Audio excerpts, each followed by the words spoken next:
자, 오늘 예수님께서 예루살렘으로 올라가시는 길에 있었던 이야기를 지금 보고 있어요. 우리가 지난주까지는 천국이 언제 오면 누가 천국에 들어갈 수 있는가, 지난주에는 그 이야기를 나눴는데, 그 이야기를 끝마치고 난 후에도 많은 사람들이 사실은 의심을 하였죠. 그러면서 과연 누가 구원을 받을 수 있겠는가, 이런 이야기도 많이 했던 것을 보게 됩니다. 부자가 하나님 나라에 들어가는 것이 낙타가 바늘기에 들어가는 것보다 더 어렵다. 그러니까 부자가 하나님 나라에 들어갈 수 없다면 그럼 과연 누가 구원 얻을 수 있겠습니까? 많은 사람들이 고민했다는 거예요. 그때 예수님께서 했던 말씀이 뭐였죠? 사람은 할 수 없으되 하나님은 하실 수 있느니라, 그렇게 말씀하셨어요. 결국은 은혜로 들어간다는 것이죠. 사람의 행위로 들어가는 것은 아니다라고 말씀하셨습니다. 그러나 그 은혜는 무엇에서 나오는 것입니까? 바로 예수 그리스도의 십자가, 즉 죽음을 통해서, 희생을 통해서 우리에게 주어진 것이죠. 바로 그것을 위해서 주님이 지금 예루살렘으로 올라가고 계셨다는 거예요. 그러니까 지금 예수님이 예루살렘 올라갈 때 많은 제자들은요, 흥분을 했어요. 마침내 이제 예수님이 왕으로 올라서시려는 것인가? 아, 드디어 그때가 이제 임하는 것인가? 하나님의 나라가 임하는 것인가? 그들이 생각했던 하나님의 나라는 다른 게 아니었죠. 이 세상에 이 다윗의 왕국이 다시 한번 세워지는, 유대 땅이 강한 나라로 서는 것을 그들은 기대했다라는 것이죠. 그래서 야, 드디어 우리가 이곳으로 올라가면서 하나님의 나라를 보게 되는구나. 우리도 그 자리에 올라가면 우리도 이제 뭔가 달라지겠지 하는 어떤 그런 기대감이 있었을 거예요. 다른 성경에 보면 막 그들이 막 서로 막 다투지 않습니까? 네가 크냐 내가 크냐 서로 공로를 막 따지기도 하고, 또 심지어는 어느 어머니가 가서 청탁하잖아요. 우리 아들, 두 아들이 있는데 주님의 나라가 임할 때 하나는 주님의 오른편에 하나는 주님의 왼편에 세워주십시오. 막 청탁하잖아요. 그 정도로 지금 제자들은 흥분해 있었어요. 그런데 그때에 예수님께서 제자들에게 뭐라고 말씀하셨어요? 오늘 말씀이에요. 자, 봐라, 우리가 지금 예루살렘으로 올라가는데 지금 선지자의 기록에 뭐라고 되어 있느냐 하면서 풀어주시는 거예요. 모든 것이 인자에게 응할 것인 그것이 무엇이냐? 인자가 이방인들에게 넘겨져서 희롱을 당하고 능욕을 당하고 침뱉음을 당하고, 나아가서 뭐예요? 그들이 채찍질하고 그를 죽인다고 했어요. 여기서 말하는 인자는 누구죠? 예수님이죠. 지금 예수님께서 지금 올라가면서, 자, 이제 너희가 그 나라에가 되면 너는 영의정, 우리가 더 이해하기 쉬우니까 너는 좌의정, 너는 뭐 병판, 너는 이조참판, 뭐 해라, 뭐 이렇게 막 지시하시는 게 아니라, 내 집 올라가는 이 길은 죽음으로 가는 길이야, 그렇게 말씀하십니다. 근데 내가 가서 반드시 죽어야만 되는 거예요. 죽어야만 하나님의 나라가 임하는 거예요. 근데 제자들은요, 무슨 말인지를 모르는 거예요. 왜냐면 이들이 지금 막 흥분하고 다른 생각을 하고 있기 때문에, 동상이몽이라고 그러잖아요. 지금 같은 목표를 향해서 가고 있지만 예수님이 생각하는 그것과 제자들이 생각하는 그것은 완전히 다른 거예요. 그러니까 예수님이 지금 무슨 말을 해도 그들의 귀에는 들어오지 않아요. 그들의 마음에는 이미 벌써 기대감과 흥분으로 가득 차 있기 때문에 아무리 예수가 너희가 죽어야 된다, 우리가 죽어야 된다, 여러 가지 많은 말을 해도 제자들의 귀에는 그것은 들어오지 않는다는 것이죠. 예수님이 죽어야 된다, 그리고 3일 만에 살아날 거야 말했는데도 불구하고 그거를 귀담아 듣는 자가 없었다라는 거예요. 그래서 뭐라고 말합니까? 오늘 34절에 보니까 제자들이 이것을 하나도 깨닫지 못했다. 그러니까 말씀을 듣기는 들어도 깨닫지 못하는 경우가 있다는 거예요. 왜? 내 마음에 다른 것이 생각이 들어가 있으면 절대로 우리가 듣지를 못하는 거예요. 내가 원하는 건 내 방식대로 이것을 원하는데 자꾸 하나님이 다른 말씀을 하시면 그것은 다 튕겨져 나가요.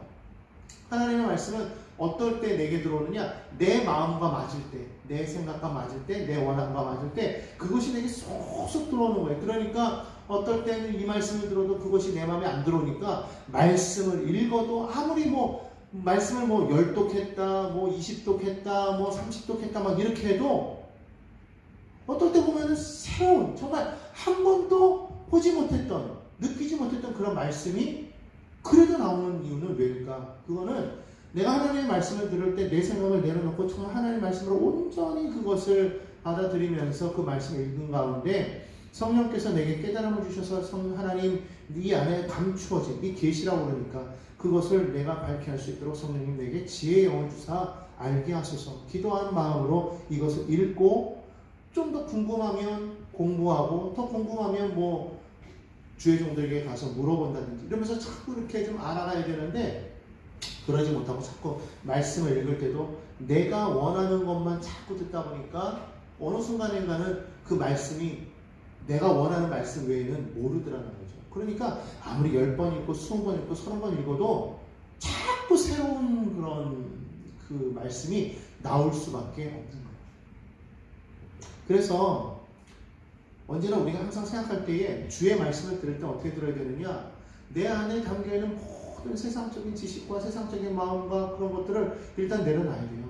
내려놓고 주님께서 하시는 그 말씀의 액면 그대로를 그대로 받아들이면서 과연 이것을 하시는 그 말씀의 그 의미가 무엇인가를 계속 깊이 받아들여야 돼요. 똑같은 말을 전하여도 이 말씀이 어떤 사람에게는 이것이 내 말씀이요 라고 들리는 사람이 있고 어떤 사람에게는 이것이 무슨 말이냐 이렇게 들릴 때가 있고 또 어떤 사람에게는 그 말씀을 전할 때 이것이 나에게 은혜 말씀이구나 하는 때가 있고 어떨 때는 그 말씀을 전할 이거 나를 위해서 이거를 지적하는 말씀인가 라고 이렇게 들을 때가 있다는 거죠. 그러니까 이게 그래서 성경은 뭐라고 말하느냐, 귀 있는 자는 들을지어다. 이 말은요, 귀가 없어서가 아니에요. 어떠한 귀를 가지고 있는가.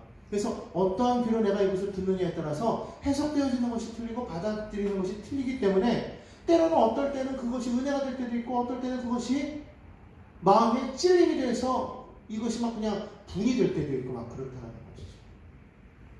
제자들이 그랬다는 거예요. 예수님을 계속 따라다녔잖아요. 계속 가장 가까이 있는 사람들임에도 불구하고 제자들조차도 그것이 무엇인지를 깨닫지 못하는 경우가 나온다는 것입니다. 왜 그랬을까요? 34절 하반절에 그렇게 말하죠. 그 말씀이 감추었습니다. 말씀이 감춰져 있다. 그러니까 여러분 이것을 아셔야 돼요. 왜 하나님의 말씀을 전할 때 어떤 사람은 은혜 받고 어떤 사람은 말씀을 전하여도 그것을 거부하고 듣지 않고 오히려 막 그냥 막 분노하잖아요. 세상 사람들에게 하나님의 말씀 전해보십시오. 그럼 뭐 입닥치라고 조용하라고 막 소금 뿌리고 난리가 나잖아요. 그거 왜 그러겠어요? 그들에게는 감추어졌기 때문에 그런 거예요. 그러니까 아무리 뭐라고 말을 해도 모르기 때문에 세상은요 감추어질 수밖에 없어요. 왜? 하나님이 감추셨겠습니까? 아니죠. 사단이 감춰버리는 거예요. 사단이 막아버리는 거예요. 하나님께서 말씀하신, 성경 예레미야 말씀하신, 내가 귀가 어두워서 못 듣는 것이 아니라, 이사야서를 통해서 말씀, 내가 손이 짧아 못 구원하는 것이 아니라 너희와 나 사이에 죄악의 그늘이, 죄악의 담이 가려져 있기 때문이다 라고 말씀합니다. 그것을 가려놓은 것이 누구입니까? 사단. 사단이 무엇을 통해서 가려놓냐면 선악과라는 것을 따먹게 함으로 인해서 하나님의 왕되심을 부정하게 만드는 거예요. 그리고 누가 왕이다? 내가 왕이다 라는 것입니다. 결국 이제 그러한 것이 딱 거해져 있기 때문에 하나님과 우리 사이에 가로막힌 이 죄악의 이 담이 하나님께 기도하여도 막히지만 하나님의 응답하여도 듣지 못하는 거예요. 다니엘이 기도할 때 그랬지 않습니까? 첫날에 응답하셨지만 하나님이 그것을 응답하려고 가브리엘 천사를 보냈는데 어떻게 됐어요? 공중 권세 잡은 군대가 막았다고 했어요. 계속 고전고전하다가 마침내 하나님께서 미카엘 군장을 보내니까 어떻게 됐어요? 공중 권세 잡은 자를 이기고 그걸 뚫고 가브리엘 천사가 와서 복된 소식을 전하잖아요. 근데 뭐라고 말해요? 내 기도가 첫날에 응답되었었다 말씀하고 있잖아요. 그렇기 때문에 우리가 정말 하나님 앞에 끝까지 믿음으로 기도하면서 그 말씀을 들으려고 자꾸 해야 돼요. 그러면 기도하는 가운데 그 말씀에 막혔던 부분, 가려웠던 부분들을 하나님께서 깨닫게 하시는 거예요. 오직 그것은 누구밖에 없냐? 성령이 오셔야만 가능하다. 성령이 오셔야만 가능하지 아무리 이것을 내가 지식적으로 학문적으로 연구하여서 아무리 해도 성령이 가려버리면 하나님 이게 가려진 것은요, 우리가 알 수 없는 거예요. 그러니까 우리가 늘 기도하면서 말씀드려요. 그러니까 기도와 말씀이 병행되어야 되는 이유가 뭐냐면, 우리가 기도만 하면 헛된 것을 받아요. 헛된 걸 들어요. 이게 말씀에 비춰가지고 이것이 정말로 올바른 음성인지 올바른 것인지를 우리가 깨달을 수 있고, 또 말씀을 읽으면서도 기도가 빠지면 그 말씀이 무엇을 의미하는지 그 정말 깊은 진리를 모르고 오해하거나 깨닫지 못하는 경우가 있게 된다는 거예요. 그래서 말씀과 기도는 묶어가야 돼요. 기도하면서 말씀 읽고 말씀 읽으면서 기도하면서 말씀 속에서 하나님께 내게 주신 그 온전한 그 하나님의 명령을 깨달아야 되고, 그걸 깨닫기 위해서 우리가 늘 기도하는 가운데 성령의 조명을 받아야 돼요. 믿음의 사람들에게는 그것이 반드시 필요하다. 자, 그러는 과정 속에서 이 얘기를 계속 하는 가운데 지금 어디에 지금 도착하셨다고 말씀하고 있어요. 35절에 보니까 여리고에 가까이 가셨다고 이렇게 말씀하고 있어요. 여리고, 유명한 성이죠. 처음에 이스라엘 백성들이 가나안 땅을 건너갈 때 무너뜨렸던 성읍도 여리고 무너졌죠. 사실은 그 땅을 다시 건축하지 말라고 말했지만 결국에는 그 땅을 건축하죠. 그리고 이 지역이 지금 뭐라고 볼까요? 아주 그 가나안에서 가나안 이 동편에서 이쪽 서편으로 건너가면서 가나안 땅으로 들어가면서 동시에 바닷가로 이어서 이 지중해를 통해서 쭉 나갈 수 있는 하나의 교통의 요지였단 말이에요.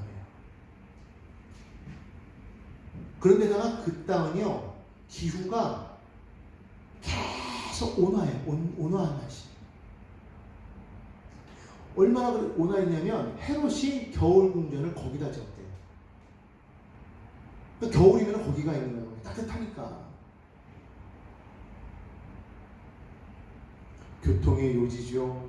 따뜻하죠. 그러니까 사람들이요, 항상 이 요단 동편에서 오든지 위에서부터 오든지 늘 이 여리고를 거쳐가는 거예요. 그때 당시야 뭐 차가 없으니까 걸어서 오든지 뭐 나귀를 타고 오든지 그러고 왔을 거 아니에요. 그러다 보니까 아무래도 중간에 기착지가 반드시 있어야 되는데 가장 번성했던 곳이 거기였기 때문에 많은 사람들이 여리고를 통과했고, 특별히 여리고는 예루살렘에서 가까웠어요. 예루살렘에서 약 한 그 동북쪽으로 29km 정도 떨어져 있었어요. 여리고가 29km 정도니까 사실은 그 사람이 이렇게 걸어서 가면 뭐 하루면은 갈 수 있는 거리예요. 충분히 하루면은 갈 수 있는 거리죠. 빠른 걸음으로 가면 뭐 보통 사람이 한 6km를 1시간 정도에 걷는 사람도 있더라고요. 빠른 걸음으로 갈 때. 그러니까 30km면 30km 정도 되니까 한 대여섯 시간이면 빠른 걸음으로 갈 수 있고, 뭐 그렇게 빨리빨리 가지 않았을 때 어쨌든 하루는 갈 수 있는 거예요. 그러다 보니까 많은 사람들이 예루살렘으로 가기 위해서는 항상 어디를 들러서 가느냐? 여리고를 들렀다라는 거예요. 여리고를 들러서 거기서 유숙을 하고 그리고 예루살렘으로 내려갔다라는 것이죠. 성경에서는 이제 올라갔다는 표현을 쓰는데, 아무래도 이제 이 예루살렘이 여리고보다 조금 약간 지대가 높은 곳에 있었던 것도 있겠지만은 또 거기가 수도였기 때문에 아무래도 그런 표현을 많이 썼던 것 같아요. 예루살렘으로 올라갔다는, 예수님께서도 자주 여리고를 이렇게 들러가셨던 것을 볼 수 있는데, 지금도 예루살렘을 하면서 어디를 들르셨어요? 여리고를 들르셨던 것을 알 수가 있습니다. 자, 그렇게 여리고를 딱 가까이 갔었는데 그때 한 소경이 있었다. 여기는 맹인이라고 말하고 있는데, 한 사람이 구걸을 하다가 지금 많은 사람들의 소리를 듣습니다. 사실 이 여리고는 앞에서 말한 것처럼 교통이 요지고 많은 사람들이 왕래하는 곳이었기 때문에 평상시에도 많은 사람들이 왔다 갔다 해요. 그런데 이날따라 유독 엄청나게 시끄러운 소리가 들리는 거예요. 사람들이 지나가는 소리가 옛날 같지 않은 거죠. 큰 무리가 지나가는 것을 느꼈다는 거예요. 이걸 보면 알 수 있는 것처럼 예수님께서 이렇게 다니시는 곳에는 항상 큰 무리가 따라다녔던 것을 여러분께 알아야 돼요. 12제자만 데리고 다니시는 것이 아니라 12제자는 항상 가까이 있었지만은요, 늘 예수님을 따라다니는 사람들이 있었어요. 지금도 예수님을 따라서 여리고를 지나서 지금 예루살렘으로 지금 가는 그런 길에 있어요. 여러분, 그 예루살렘으로 들어가는 길에 막 호산나 호산나 외치면서 했던 사람들도 그 따라던 무리들이요. 그러니까 많은 사람들이 지금 지나가니까 이 눈을 감고 있으니까 귀가 밝잖아요. 평상시보다도 너무 시끄럽고 너무 막 환호성이 들리고 그리고 막 왁자지껄하는 소리가 평소에 한 몇 배는 아마 컸을 것 같아요. 보통 발소리가 많이 지나가는 게 아니니까 이 맹인이 물어보는 거죠. 여보시오, 잠깐 걸음을 좀 멈추고. 물론 그날따라 아마 수입도 많았을 거예요. 사람이 많이 지나가니까. 이게 도대체 무슨 일이요? 지금 무슨 일을 났어? 물어보니까 한 사람이 그에게 말합니다. 지금 나사렛 예수가 지나가신다네. 갑자기요, 이 맹인이 벌떡 일어나니까 외치는, 나사렛 예수라고요? 하더니만은 바로 외친 게 뭐였느냐? 다른 거 쳐다보지도 않고 즉시로 얘기했던 게 바로 뭐예요? 다윗의 자손이여 나를 불쌍히 여기소서. 성경에 보니까 뭐라고 말하고 있습니까? 그가 외쳤더라 그렇게 말합니다. 38절에 보니까 맹인이 외쳐 이르되 다윗의 자손 예수여 나를 불쌍히 여기소서. 지금 사람들이 나사렛 예수라고 말해요. 당시에는요 이 예수라는 이름이 참 흔했어요. 많았다라는 말이죠. 여러분 여호수아라는 이름도 사실은 예수의 그 이름하고 같은 동의어예요. 예수와 여호수아, 예수 이런 이름들이 당시에는 많이 쓰였다는 거예요. 구원자라는 말이죠. 그러니까 그가 누구다라는 걸 구분하기 위해서 이 예수를 지칭할 때 쓴 게 뭐냐면 나사렛 사람이라는 말을 썼다는 거예요. 그래서 나사렛 예수다 그러면 누구를 뜻하느냐? 바로 이 예수 그리스도를 뜻하는 거였어요. 그때 당시 사람들이 나사렛 예수가 지금 지나가신다 오 라고 말했을 때 이 사람의 말이 나사렛 예수여가 아니라 뭐라고 그랬어요? 다윗의 자손 예수여 그랬단 말이에요. 다윗의 자손이요. 이게 무슨 말입니까? 성경에 보면 이사야서에 보면 이새 뿌리에서 한 싹이 난다고 했어요. 그러면서 메시아 예언을 하죠. 이 메시아는 누구예요? 다윗의 후손으로 올 사람. 여기서 다윗의 자손이라고 말했다는 것은 그 말은 뭐예요? 곧 그는 메시아입니다라고 고백하는 것과 같다는 거예요. 다시 말하면 다윗의 자손이야라고 말했을 때 이것은 하나의 신앙 고백이었다는 것이죠. 보이지 않는 그가 나사렛 예수라는 소리를 듣자마자 그가 외칠 수 있었던 것, 그 마음 가운데 느꼈다는 예수에 대한 소문을 들었다는 거예요. 어떻게? 예수라는 사람이 있는데 나사렛 예수라는 사람이 있는데 그 사람은 가는 곳마다 병든 자를 일으키고 그를 만났더니 정말 나 같은 소경이 눈을 뜨고 벙어리가 말을 하고 귀신이 쫓겨나가고 중풍병자가 일어나고 막 그런 기적이 일어난다는 거야. 그 소문이 들린 거예요. 이 사람의 마음속에 배운 것은 없어요. 가진 것은 없어요. 보이지도 않아요. 그러나 그 마음속에 깨달아진 건 뭐냐면 이분 진짜다. 이분 진짜다. 성경 어디에 소경이 눈을 떴다라는 얘기가 있는가? 어느 누가 소경이 눈을 뜨게 했다는 얘기가 있는가? 벙어리가 말하겠다는 얘기가 있는가? 그런데 오직 이사야서에 보면 거기에 보면 눈먼 자가 눈을 뜬다는 얘기가 있어요. 벙어리가 말을 한대요. 언제? 그 메시아가 오면 어느 누구도 어느 선지자들도 이런 일을 행한 적이 없었는데 소경이 눈을 떴대. 벙어리가 말한대. 이분은 메시아야. 아마 그러지 않았을까? 이 사람의 마음 가운데. 그러니까 그 마음에 소망이 있었던 거예요. 나도 이분을 만난다. 그분이 나를 찾아와서 내가 갈 수는 없으니까 왜? 나는 소경이고 소경이니까 누가 나를 부축해서 데려가지 아니하면 나는 갈 수도 없고 뿐만 아니라 지금 내가 이 자리를 떠나면 나는 하루하루 구걸해만 먹고 사는데 살아갈 수가 없어요. 그러니까 마음으로만 막 애절했던 것이죠. 막 간절함이 있었을 거예요. 아마 그는 예수님을 내가 만난다면, 예수님을 만난다면 나도 눈을 뜨게 된다. 나도 자유하게 된다. 아마 그런 간절함이 있었겠죠. 여러분, 그가 어떻게 이런 간절함을 갖게 되었을까요? 사람들은 소문을 들었기 때문이다. 우리나라에 복음이 들어와서 우리나라가 초창기에 왜 그렇게 크게 부흥했었던가? 그때는요, 간절한 사람들이 많았다는 거예요. 그리고 하나님 앞에 막 매달렸다라는 거예요. 매달리니까 어떻게 돼요? 응답을 받고 응답 받으니까 기적이 나타나니까 그거를 전하지 않으냐 전하지 않을 수가 없는 거죠. 그러니까 막 전하다 보니까 막 그것이 막 사람들에게 막 입소문을 타고 막 흘러가. 야, 예수 믿으면 복 받는데, 예수 믿으면 병이 나는데, 예수 믿으면 문제가 해결되는데, 예수 믿으면 뭐 깨어졌던 가정이 다시 회복되고 막 그렇게 된다는 거예요. 막 그러니까 사람들이 그걸 듣고서는 그냥 그 간절함 때문에 찾아와가지고는 그냥 부여 잡다가 그도 예수를 만나고 또 변화되고 기적을 청하니까 그랬다는 거예요. 그러니까 전하지 아니하면 들을 수가 없잖아요.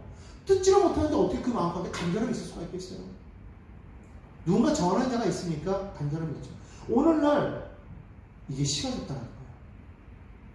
전하는 자가 없으니까 듣는 자도 없고, 듣지를 못하니까 간절함도 없고, 그러다 보니까 예수 앞에 나와서 이것을 정말 우리가 구할 때 예수를 믿으면 영혼이 잘 돼가지고 범사에 잘 되고 강건한 역사가 일어나야 되는데 그거를 모르니까 안 되는 거예요. 오늘날 우리가 정말 먼저 예수 앞에 나가서 우리가 은혜를 받아야 돼요. 은혜를 받고 예수를 만나고 기적을 체험하고, 그래서 이것이 자꾸만 계속해서 선순환이 돼서 내가 은혜를 받고 기적을 체험하니까 막 간증거리고 나서 막 사람들이 막 전하니까 뭐 예수를 믿어라도 필요 없어. 와 보라 하면 되는 거잖아요. 나를 봐라. 내가 이렇게 변화되었다. 전하니까 또 사람들이 또 와서 믿고 변화되고 전하고. 그게 어디서부터 시작됐느냐? 바로 이 소경의 이 간절함에서 시작되었다는 거예요. 이 소경은요, 마가복음에 보니까 이 사람을 누구라고 표현하고 있느냐? 바디메오라고 말하고 있어요. 그의 이름을. 이 바디메오는요, 마음이 간절했다라는 거예요. 정말 예수님만 만나면, 다윗의 자손만 만나면 주님이 내 삶을 변화시켜 주시리라. 그래서 그가 나사렛 예수 나사렛을 듣자마자 그는 간절하게 크게 외쳤다는 겁니다. 다윗의 자손 예수여 나를 불쌍히 여기소서. 근데 사람들은요, 방해를 하는 거예요. 시끄러! 조용히 해! 지금 여기서 너 같은 놈이 큰 소리 칠 때가 아니야! 가만히 있어! 누가 이 말을 했을까요? 당연히 예수님을 따르는 사람도 아니겠어요? 지금 예수님을 따르는 사람들 자신들도 지금 그렇게 은혜를 받고 자신들도 그래서 왔는데 지금 이 소경이 외치는 걸로 지금 막고 있다는 거예요. 안타까운 일이 아닐 수가 없죠. 아마 그 외치는 자가 왕족이나 아니면 무슨 좀 권세 있는 자가 외쳤다면 이랬을까? 관원들이 외쳤다면 이렇게 했을까? 할 정도로 잠잠해라! 시끄럽다! 어디 여기서 큰 소리 내냐? 조용해라. 근데 아무리 방해를 해도요, 간절함이 있는 사람이 그걸 뛰어넘더라는 거예요. 바디메오는요, 정말 간절했어요. 누가 욕하든 나를 누가 뭐라고 하든 자기는 지금 눈을 뜨는 게 정말 일생의 소원인 거예요.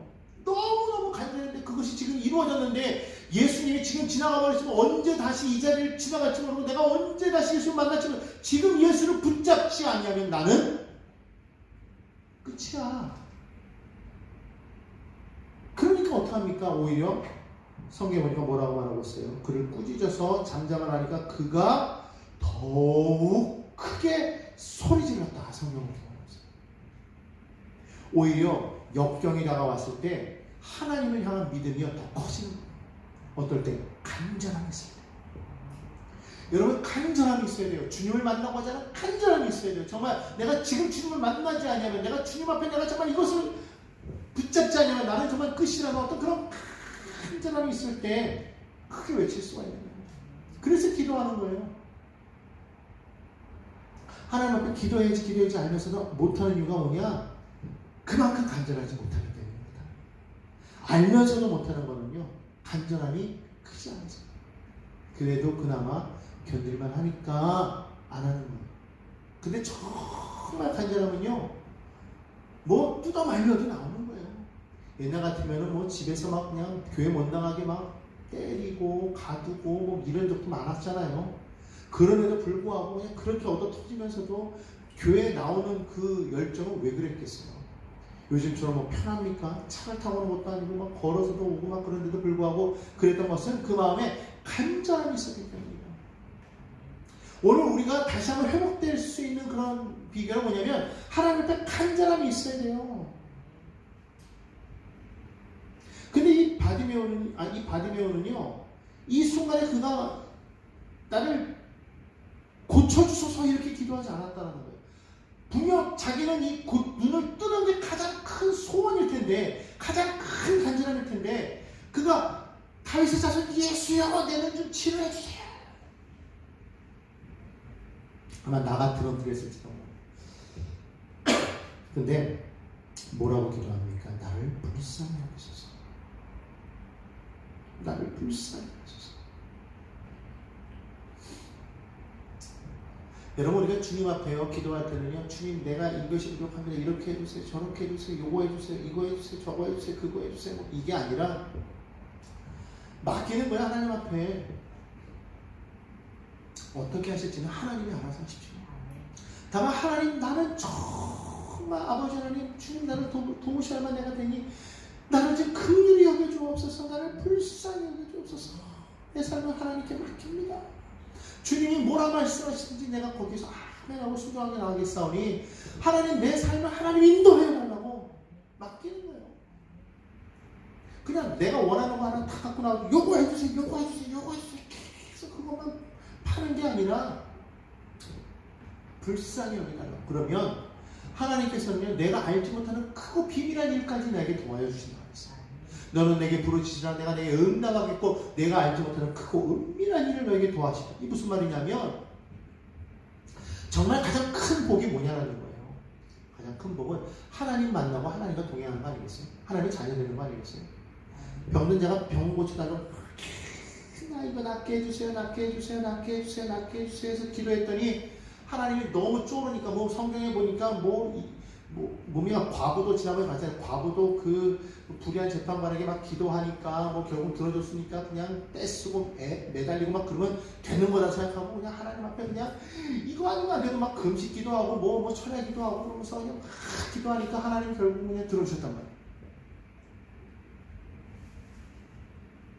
그러면은 하나님 앞에 감사해가지고 은혜해가지고 하나님 앞에 나와야 되는데 딱 고침받고 나니까 이제 나 자유 얻었네, 너 자유 얻었네, 우리 자유 얻었네 그러면서 막 그냥 산으로 들로 바다로 막 돌아다니면서 막 주일날 뭐 나와야 될 거 안 나오고 예배도 안 하고 또 이제 뭐 사업을 막 이제 막 그동안 미뤄놨던 거 막 사업을 하다 보니까 바쁘다고 사업에 치여가지고 또 안 나오고 막 이런다고. 그래가지고 그 사람이 망했진 않았어. 잘 됐단 말이야. 잘 돼.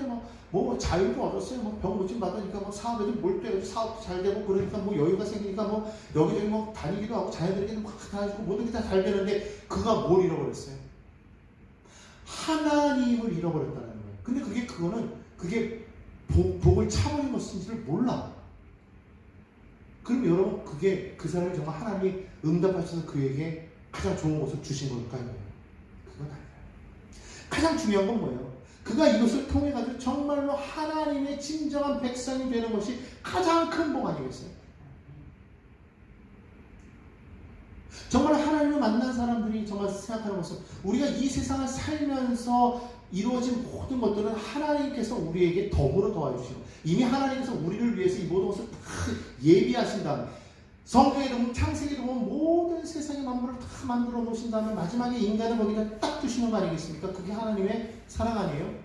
하나님이 우리를 만드셔가지고 이제 만들어 놓은 다음에 뭐가 필요할까 그때부터 막 준비하신 게 아니라 우리에게 필요한 모든 것을 싹 다 만들고 완벽하게 만들어 놓은 다음에 거기다 사랑을 딱 두는 거. 이게 하나님의 은혜라고요. 그런 하나님께서 결국 우리가 욕심 때문에 우리가 하나님을 거역하고 말씀을 거역하고서 우리가 하나님을 튕겨나갔기 때문에 이 모든 걸 다 잊어버린 거지만 그러나 하나님께서 다시 우리를 회복하려고 예수님을 보내셨잖아요. 예수 믿고 난 다음에 우리에게 정말 주신 것은 이 땅에서의 복을 받는 것뿐만 아니라 영원한 천국의 복을 우리에게 도와주셨기 때문에 사실 세상에서의 우리 모든 일들은 너무 눈 깜짝할 새 지나가 버리지 않습니까? 우리가 정말 산다고 해도 요즘에는 좀 더 많이 살 정말 100세 인생을 말하지만 성경에 보면 뭐라고 말했어요? 인생이 60이요 강간은 7, 80이라고 했거든요. 우리가 88할 때는 60, 70까지는 우리가 88하지만 80 넘어가면 우리가 힘이 빠져버린다고요. 90 넘어가면 아무것도 못해요. 그런 인생이란 말이에요. 그런데 그럴 때까지 살 수 있다? 보장이 되느냐? 그것도 아니에요. 70 나가지고 사람이 빨려서 죽을 수도 있어요. 교통사고로 죽을 수도 있어요. 여러 가지 많은 사건, 사고로 인해가지고 사람이 뭐 죽지 못해도 식물인간이 될 수 있고 또 죽지 못해도 또 장애인이 될 수도 있고 여러 가지 많은 일들이 생길 수 있지 않겠습니까? 그런 인생을 우리가 살아가는데 그것도 또 길지도 않아요. 금방금방 지나가거든요. 그런 상황 속에서 정말 우리는 무엇에 초점을 맞춰야 되느냐? 하나님의 진리 가운데 좀 하나님의 주신 그 하늘 나라에 대한 그 소망을 가지고 우리는 살아가야 되겠더라. 계속해서 누가복음에서 말하는 것은 뭐예요? 회개하라, 천국이 가까다. 하나님 나라에 대해서 계속해서 전파하고 있잖아요. 하나님의 나라는 우리가 정말 누려야 된다는 거예요. 이 땅을 살아가지만은 이미 임한 그 하나님의 나라를 우리는 정말 체험해야 된다는 거예요. 우리 눈에는 보이지 않지만 하나님의 주권 안에 내가 거해 있을 때 이미 나는 이 땅에 거해 있지만 하나님의 나라 속에 거해 있는 거예요. 아직 그 하나님의 나라가 임하지 않았지만 그런 내 안에는 이미 하나님의 나라가 이루어져서 그 하나님의 주권 가운데 살아갈 때 하나님의 그 놀라우신 인도하심 속에서 우리는 정말 하나님이 주시는 참된 복을 누릴 수가 있다는 것이죠. 거기에 더하여서 세상에서의 그러한 축복, 행복, 평안함도 하나님이 더하여 주시는 것이죠. 솔로몬이 하나님 앞에 일천번제를 드렸을 때에 하나님께서 그 기도를 들으시고 말씀하실 때 내가 너에게 무엇을 해주기를 원하느냐 할 때에 주님께서 솔로몬이 말할 때 뭐라고 그랬습니까? 하나님 내게 부도 주시고 명예도 주시고 지혜도 주시고 뭐 권력도 주시고 또 뭐 자녀들도 많이 주시고 뭐 여러 가지 많은 것을 나에게 더해 주시옵소서라고 말하지 않냐고 뭐라고 그랬어요? 하나님 나는 어린 자인데 내가 어떻게 하다 보니까 왕이 되었어요. 하나님의 백성들을 내가 다스려야 되는데 하나님 나는 이들을 다스릴 지혜가 없습니다. 어떻게 내가 이들을 다스립니까? 저들이 나에게 와서 송사할 때 나는 이것을 올바르게 내가 할 수 있는 지혜가 없으니 하나님 그러한 지혜를 내게 더해달라고 기도했을 때 하나님께서 뭐라고 그러신 거예요? 내가 너를 위해서 구하지 아니하고 나를 위해서 네가 구하였으니 내가 이것을 너에게 더하여 주마. 전에도 없었고 후에도 없을 것이야. 더하여서 내가 너에게 네가 구하지 아니하였던 부와 명예와 권세를 너에게 더하여 주겠다. 장수의 축복도 주고 하나님이 주신 거예요. 그러니까 우리는 반드시 생각해야 되는 거는 세상을 살아가면서 필요한 모든 것들을 구하는 것보다는 하나님의 그런 주권 아래서 하나님이 원하시는 것이 무엇이냐 하나님께 맡겨버리는 거예요. 내 모든 삶에 지금 이것도 필요하고 저것도 필요하고 이것도 문제가 돼서 지금 막 절망 가운데 있는데 그것을 해결해 주십시오라고 기도하는 것보다는 하나님 이거 다 일단 내려놓고 하나님 나 정말 하나님의 은혜 가운데 인도함 가운데 살기를 원합니다. 나를 긍휼히 여겨주옵소서. 나를 불쌍히 여겨주옵소서. 하나님 나를 어떻게 하실지 하나님께 맡겨버립니다라고 기도했을 때 하나님은 가장 우리에게 필요한 것이 무엇인지 가장 중요한 것이 무엇인지 아신다라는 거예요. 그때에 주님이 들으시고 물어보신다는 것이죠.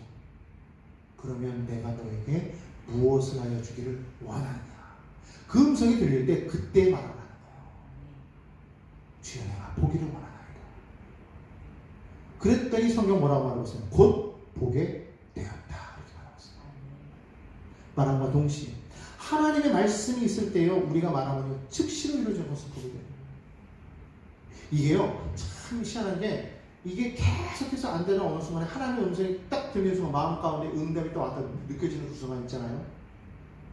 즉시로 역사하는 그런 놀라운 기적이 있습니다. 그때가 있어요. 여러분 정말 그렇게 우리가 기도를 정말 많이 해야 되는 이유가 뭐냐면요 기도하면은요 하나님이 내게 하시는 그 마음을 알 때가 와요. 그게 느껴진다고요. 막 기도하다 보면 이거다 할 때가 와요. 정말 기도하다 보면 하나님께서 지금 이게 뭔가 주셨다는 게 이게 마음에 확신이 확 와요. 그렇게 믿음으로 선포하면은요 이루어지더라고요. 여러분 그렇기 때문에 우리가 정말 기도하는 건데 하나님의 음성 듣기를 원하고 자꾸 우리가 하나님 앞에 나아가야 돼요. 그러면 우리가 이렇게 기도하잖아요. 간절히 기도하잖아요. 주님이요 가시다부터 돌이키는 거예요. 가시다부터 돌이키는 거예요. 여기에 지금 주님은 이 소경, 이 바디메어를 만나기 위해서 오신 게 아니에요. 나중에 뒤를 돌아가면 이제 다음번에 누가 나오느냐? 삭개오가 나오는데 같은 여리고 출신 삭개오가 나오는데 삭개오를 만나기 위해서 오신 것도 아니에요. 예수님의 지금 목적은 뭐냐면요 온 인류를 구원하기 위해서 지금 예루살렘을 향해 지금 가시는 거예요. 그분의 머릿속에는 단 한 가지밖에 없어요. 나는 지금 주님의 말씀대로 이 온 인류를 구원하기 위해서 십자가를 지러 간다 이거예요. 그의 마음속에는요, 그것을 위해서 내가 죽고 난 이후에 이 제자들이 정말로 그 뜻을 알아서 정말로 이 복음을 온전하게 전하는 그런 제자들이 될까? 그게 염려가 돼서 계속 가는 와중에도 제자들을 계속 양육하고 교육하면서 내가 가는 이유를 너희가 알아라. 내가 죽어야만 너희가 사는 거야 라고 자꾸만 말하시는 거예요. 그 예수님이 지금 이제 예루살렘에 올라오면 이제 십자가 달리실 텐데, 이제 지금 가면 이제 끝인데, 여전히 제자들은요, 그럼에도 불구하고 깨닫지 못하는 지금 우매한 지금 사람들이라고요. 예수님이 아무리 말해도 지금 위에서는 깨닫지 못해요. 가려져 있어요. 그런 답답한 순간에 지금 예수님이 지금 뭐 바디메오가 지금 눈에 들어오겠습니까? 삭개오가 눈에 들어오겠습니까? 누가 눈에 들어오겠어요? 안 들어온다고.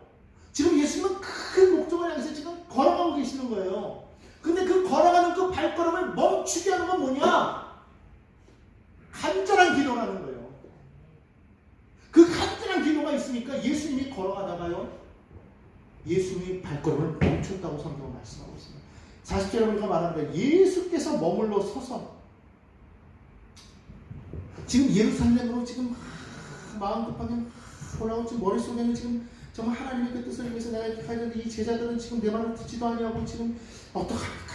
하나님의 마음속에 가까워 있는데, 다윗의 자손 예수여 나를 불쌍히 여기소서. 처음에는 안 들렸을 거예요. 사람은 웅성웅성하니까 예수님이 지금 다른 생각하고 있으니까 지금 들리지 않았을 거예요.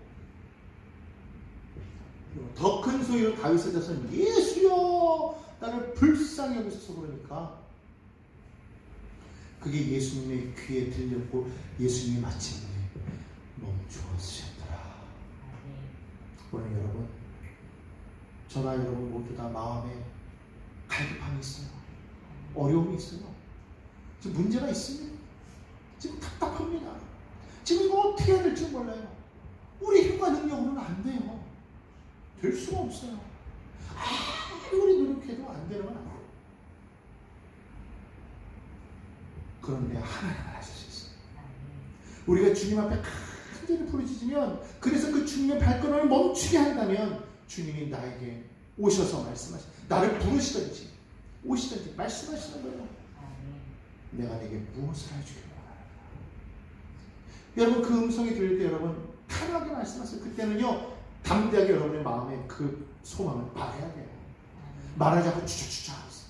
눈을 떠야 되는데 저 눈 뜨게 해주세요가 아니라, 저 지금 입고 있는 옷이 너무 오래돼가지고요, 이 옷 좀 바꿔주세요 라든가, 아니면 눈을 뜨는 게 지금 중요한데 저 돈 좀 많이 주세요 라든가, 뭐 다른 엉뚱한 얘기를 했다고 그러면 되겠어요? 아무리 주님이 모르시는 게 아니겠죠. 다 아시겠지만 알아도 여러분, 하나님께서 우리에게 자유의지를 주셨단 말이에요. 우리는 기계가 아니기 때문에 그게 하나님이 그냥 버튼 하나 딱 눌러가지고 자동적으로 뭐가 딱 빠지면 자동 충전되게끔 이렇게 만들어 놓지 않았기 때문에 우리가 하나님 앞에 구하지 아니하면 하나님이 안 주시는 거예요. 성경은 말하잖아요. 구하라 주실 것이요. 돌려말하면 뭐예요? 안 구하면 안 주실 것이요. 찾으면 찾으리라. 반대로 안 찾으면 못 찾는다는 거예요. 두드리라 열릴 것이라. 안 두드리면 안 열린다는 거예요.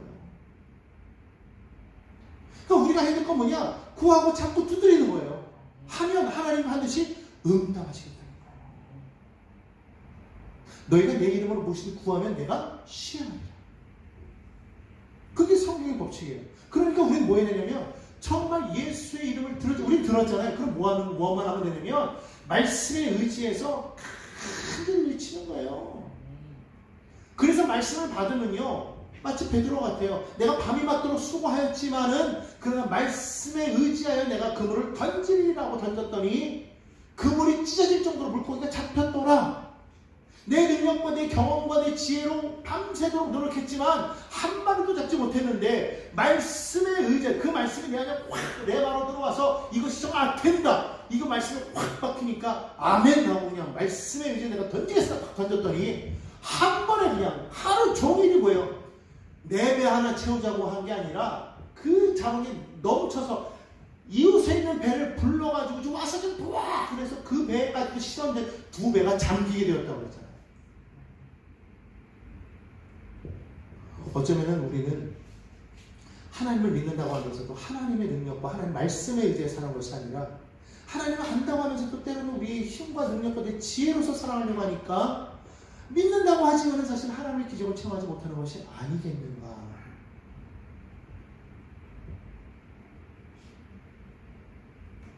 오늘 우리는 예수가 메시아임을 고백해야 돼요. 우리 입술에 정말 이 바디메오처럼 메시아 고백이 있을 때 우리의 삶에 메시아 되신 주님이 기적을 베풀어 주시는 것을 믿어야 될 줄로 믿습니다. 내 믿음이 너를 구원하여. 아니, 주여 보기를 원하나이다.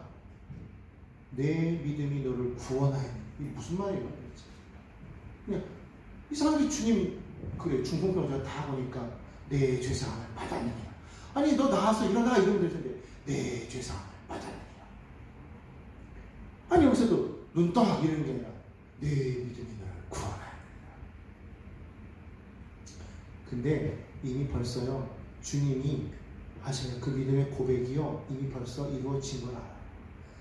주님이 말씀하지 않아도 이미 벌써 이 스타트가 되어진 거예요. 중풍병자의 그 믿음이, 그 네 친구의 그 믿음이, 이 바디메오의 그 믿음이 어떤 믿음? 예수님을 만나면 구원한다. 예수님을 만나면 치료받는다. 예수님을 만나면 문제가 해결된다. 변화된다. 새롭게 된다. 이걸 알았다는 거예요. 여러분 예수님을 만나셨습니까? 여러분 안에 예수님을 정말 만나면 지금 여러분 안에 있는 모든 문제가 해결된다는 것을 믿으십니까? 정말 우리 서로가 정말 그 예수님을 만나자고요. 저나 여러분이나 예수님을 만나지 아니하면 아무것도 아니에요.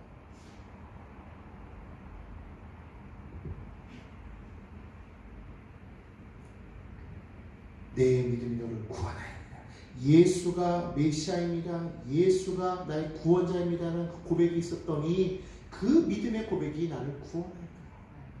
그랬더니 곧 보게 되었더라. 하나님께 영광을 돌리며 예수를 따랐다. 누가 예수를 따르느냐? 말씀 듣고 믿음의 체험을 한 사람이 예수를 따를 수밖에 없어요. 따르지 말라고 해도 따르는 거예요.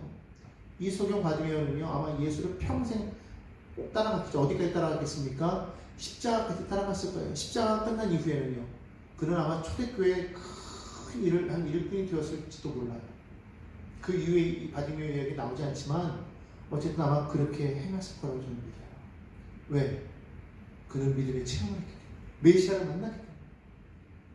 그는 하나님께 영광을 돌렸더니 그로 인해서 많은 사람들이 하나님을 찬양하였더라. 오늘 이와 같은 놀라운 일이 저와 여러분의 가정과 삶 가운데 차고 넘치게 되기를 예수님의 이름으로 축원합니다.